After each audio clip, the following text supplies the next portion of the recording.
Welcome to Healthcare Unbound, a podcast powered by Clarify Health, where healthcare's changemakers discuss ways to advance care outcomes, costs, and affordability.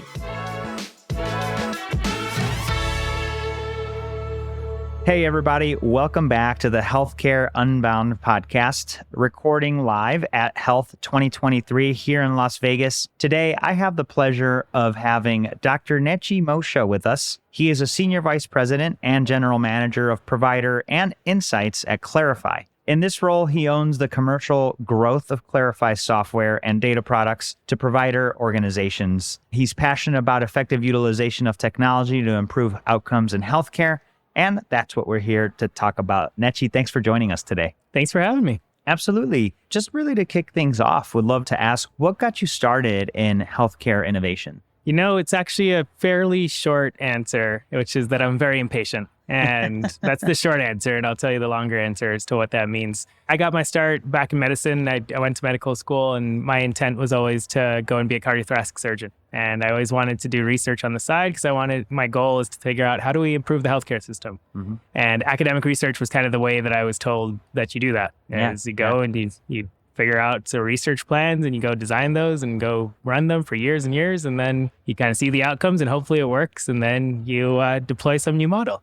And in the side, I always loved technology growing up, and I loved the pace at which technology moved in my consumer life. I loved trying out new gadgets, all that great stuff. And I was kind of just like, why doesn't this happen in healthcare? Yeah. And finally, it kind of clicked because I started seeing all these digital health companies, and I realized, I'm an impatient person. Academic research just wasn't the path for me. It's a great path, and it obviously leads to tremendous outcomes for care delivery, patient care, therapeutics that come out. But at the end of the day, I really wanted to be at a cycle that was a lot shorter. And I saw that through the technology and through healthcare innovation from this lens. And that was kind of where I said, you know what, my personality profile, I need to go be on this side and go try new things and see how they work more on a quicker time scale. And that's what we try and do, is try and do things. And obviously you think it through to the best of your abilities, but try and deploy it quickly and see what the effects are. That's fantastic, Neechi. Thank you for that. And yeah, you stuck with your love for medicine, just found a different angle to get quicker results. Exactly. Love or at that. least try to. At least try to. That's right. That's right. And so what's the most unique way the organization you work at, Clarify, adds value to health systems and patients? Yeah, I think the easiest way when we're talking to health systems and the folks that we're dealing with, is we cut through the noise for them. And so it literally just came off a conversation with someone who was saying they spent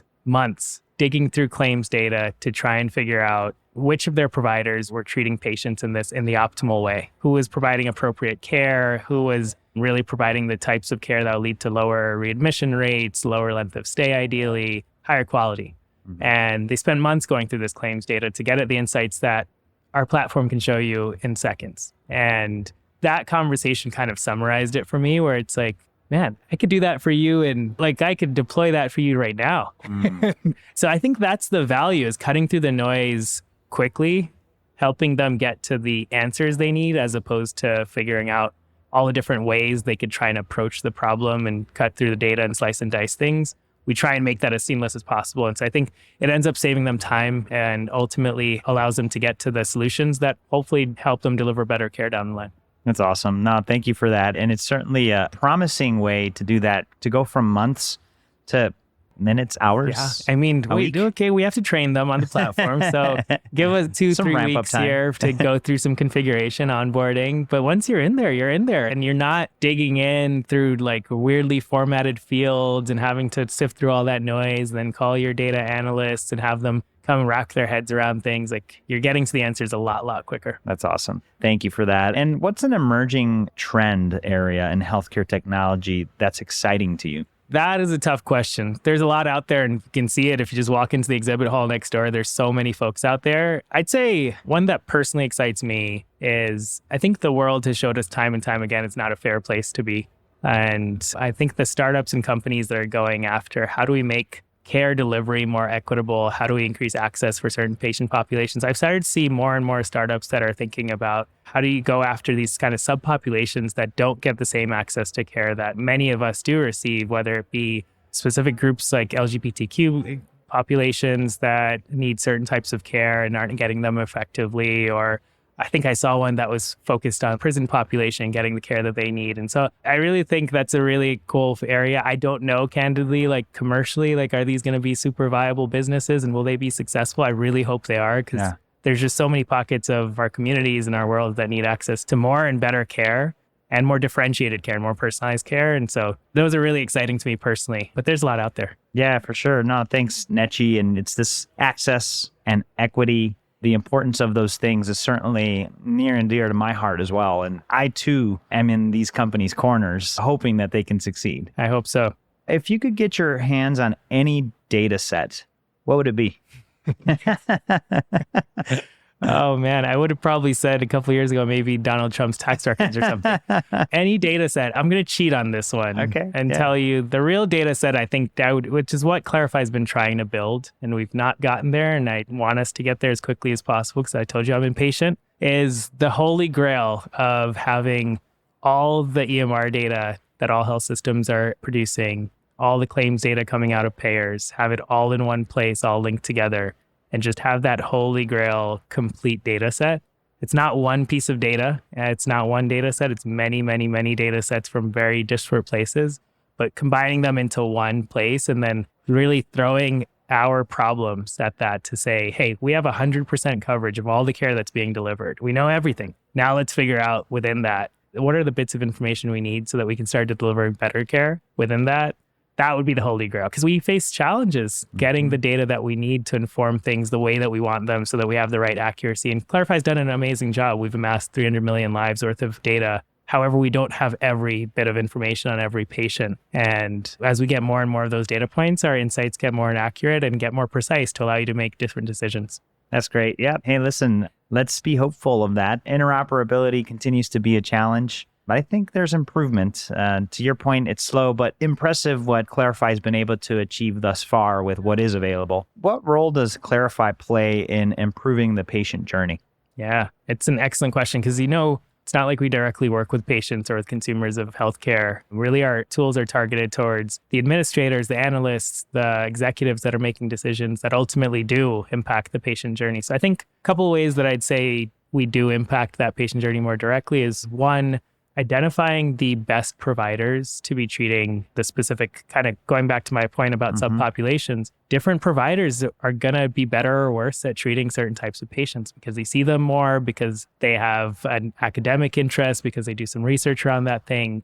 So identifying through our precise analytics where providers have spikes in terms of their ability to deliver the peak care, that's where we start to impact the patient journey, because we're able to more closely link the right provider with the right patient and get their journeys to be smoother and more efficient, more effective, and ultimately deliver better care to them. That's one big one. The other is really, we've started mapping out patient journeys across a variety of therapeutic areas, disease areas, and started mapping, well, what are all of the events that typically take place in a patient's journey of a certain type? So think of breast cancer patients and all the events that they go through during the course of what can be a very lengthy diagnosis. We try and map that out so that we can then smooth that out to say, hey, rather than this person having to go get their mammogram done 30 miles away, how do we make sure that there's services for them near, or how do we get them connected to something nearer to them? And so mapping those patient journeys and trying to help the health systems figure out how do we smooth that journey so that the care is delivered as efficiently as possible is another way.